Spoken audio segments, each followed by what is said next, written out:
मिरजेतील राहणाऱ्या वार्ड क्रमांक 6चे राष्ट्रवादी काँग्रेस पार्टीच्या एकनिष्ठ असणारे डॉक्टर नर्गिस सय्यद हे सांगली मिरज कुपवाड महानगरपालिकेच्या निवडणुकीमध्ये हे रिंगणात उतरले होते।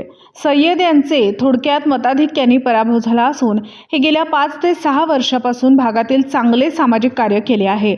तसेच निधी आणून व रुग्णालयात सुद्धा त्यांनी बेड उपलब्ध करून दिले असून प्रभागातील सर्व नागरिकांची एकच चर्चा सुरू आहे की त्यांना भागामध्ये स्वीकृत नगरसेवक पद देण्यात यावे अशी मागणी यावेळी नागरिक करत आहेत। तसेच कोरोना काळामध्ये माजी नगरसेविका डॉक्टर नर्गिस सय्यद यांनी त्यावेळी रुग्णांसाठी औषधे वाटप केले होते। तसेच अजूनपर्यंत वार्ड क्रमांक 6 प्रभागात सामाजिक कार्यकर्ते आले असून म्हणूनच त्यांचा प्रभागात कौतुक होत आहे।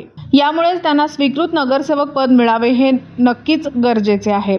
N24 मराठी न्यूजसाठी मिरजहून प्रतिनिधी मुस्तफा मुल्ला।